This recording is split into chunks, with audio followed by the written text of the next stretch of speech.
instead of asking yourself, what would people think? Ask yourself this question: what message do I want to share? Right? What message do I want to share? What I want people to get from that video? What is the gift that what I want to give and share with others? And there's definitely a lot of benefit of keeping your channel private when you start. At first, it's a way for you to grow your space, to grow your confidence into being a content creator without any judgment. It's also a time for you to it's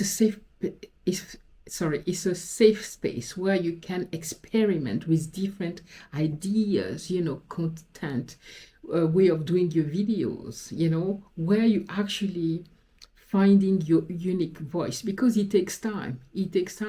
Guys, at first I was a faceless channel, not on this one, on my friend channel. I could not speak on the front of a camera, although I was by myself. I just could not.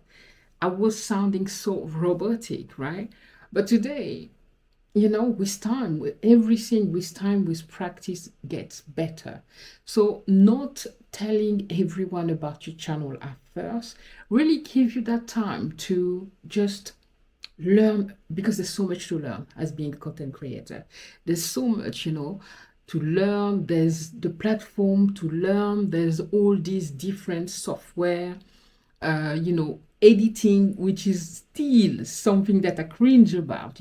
This is why I'm so happy about this no edit challenge, where I don't have to put b-roll to explain everything, and I don't have to put my face on, and it's just you talking and sharing what you need to share with your audience. So it gives you really that time for you to craft your art. So why I didn't tell anyone about my YouTube channel? When I mean anyone, is anyone in my close circle, family, friends, colleagues, etc. And why I think you should consider too if you're just starting on YouTube. We know that sometimes sharing our dreams, our big dreams, can bring more negative support, simply because the people that know us, the people in our immediate circle, don't know us this way. They don't know us as those creative people that we are if we're here on YouTube, right? So guys, before I continue, if you're not subscribed yet, why not? Please hit that subscribe button and activate the notification bell so you don't miss another video, and say hi in the comment. All right, let's continue. Right. Friends and family have difficulty seeing you in a new light because they know you as their mom, the sister, their friend, their whatever, right? But they have trouble seeing you in a new light, seeing you as a creative person.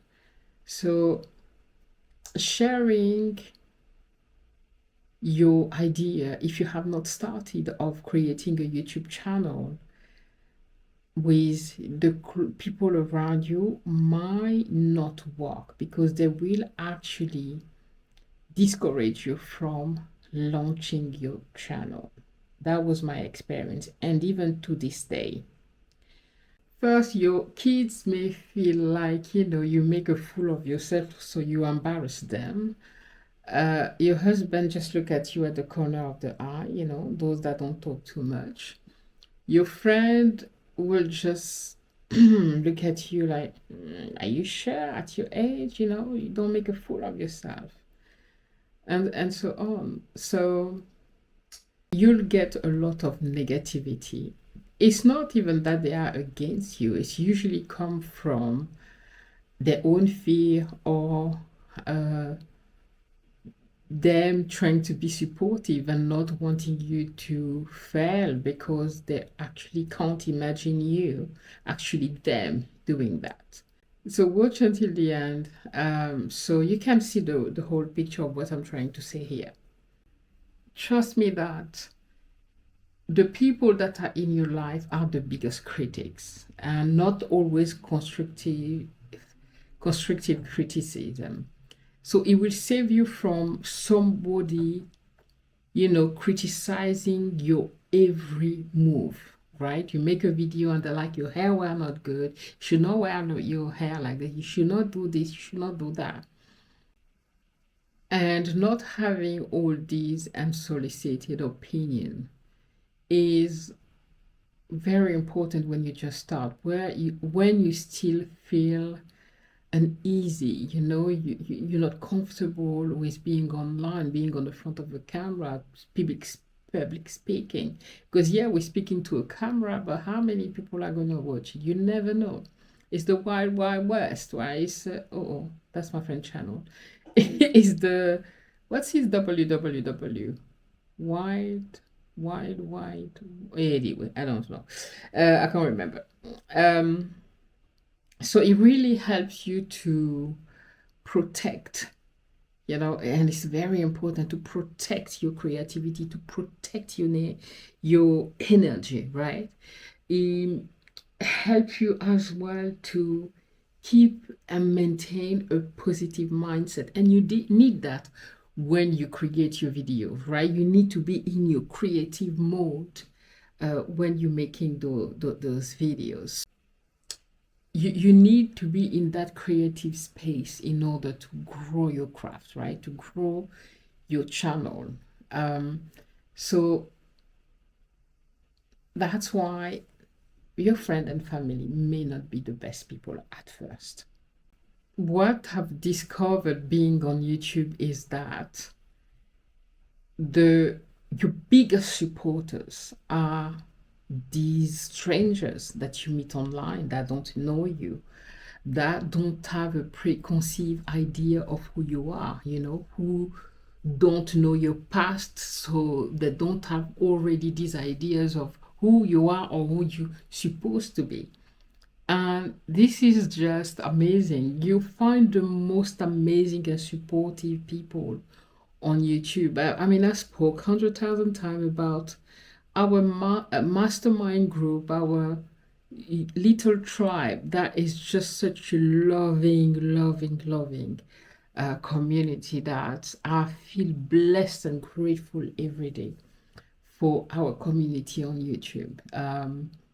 You have these people that you see keep coming in your comment and supporting it, you uplifting you, right?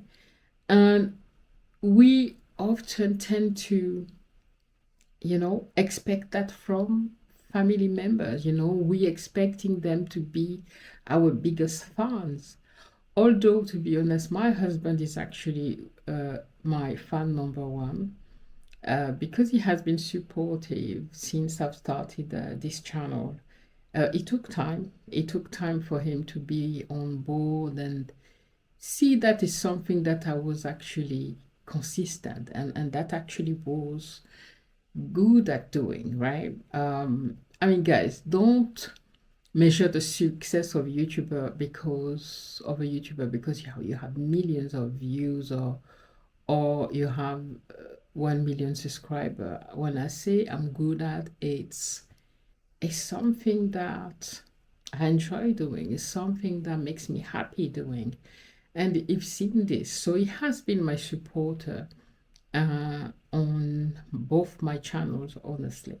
So it can happen that you have a family member that is there to support you, but you just have to put a limit, which I even do with my husband, about my vision, because sometimes your family member wants to guide you. When they're supportive, they may want to guide you into what they think should be good for your channel. It's just important to keep that boundary and to really remind them that it's okay if they don't understand your full vision, but you know exactly where you are going, right?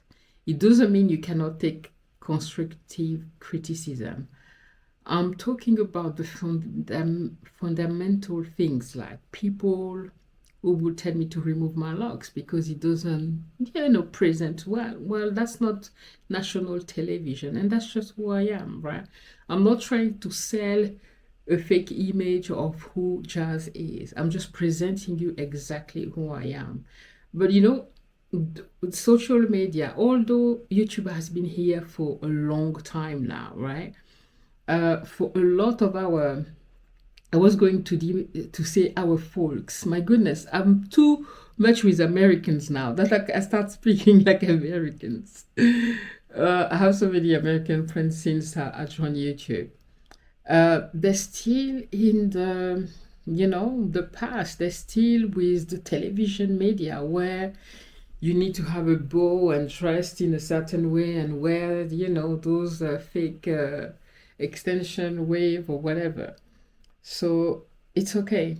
It's okay if they're not there yet. There's something that is sure. I've been on YouTube for 2 years now, is that they'll understand your vision at some point and they'll understand where you're going and they'll respect that.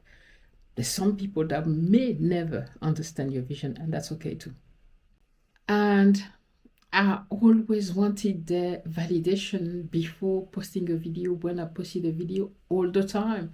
And that was annoying them because they were not interested in knowing everything, talking about YouTube every day. But instead of that, rely on your inner strength, because you know what you need to do. You know what you want for yourself, right? Even if your vision evolve with time, with experience on YouTube, once you really improve your craft and everything, still rely on your gut, right? Or what you feel you should be doing, rather than seeking validation all the time. It's not necessary. You don't need it. Now, another aspect, the fact that I'm an African, and I guess a lot of Black people may rely on that. Imagine me going to tell my African people that I want to become a full-time content creator, what I'm doing right now, and I'm 51, right? They look at you like, huh? For a lot of Black people, African people, it's, when you need to be a lawyer, a doctor, astronaut, something of a value. Like, content creator, are you sick? Is it something wrong with you? You're 51. What's wrong with you? What's happening? So it's funny, and a lot of them are looking like me, like fool, or don't understand, or just think that anyway, she's weird. She's always been weird. So that's just one of the weird thing. So it's just funny, but it's okay. And I remember one of my friend Kim saying that she's the black sheep of a family. So do I. But what I've learned about being the black sheep of the family is that we are the one breaking the cycle, right? We are maybe called rebellious, but we are the chosen one, the one that come to change things, right? It doesn't mean that African people have to be lawyer, etc., to succeed, or have to follow a certain path. My role on YouTube is to show that you can be an African woman and do all the crazy stuff that I do, and that's okay. It doesn't make you less of a African or a black person. So, guys, make sure that this journey remain enjoyable for you, right? You'll understand once you spend some time in YouTube to not get caught into fast tracking. It needs to be enjoyable, so sustainable for you to be able to make it and stay on YouTube, because it can be draining and you'll burn out if you're trying too much. Stay consistent, keep going, and you will make it. Keep going. And trust that the right people, your tribe, will find your channel. I promise you. It takes time. And remember, your voice and your story are unique. And you don't need to justify your vision to anyone.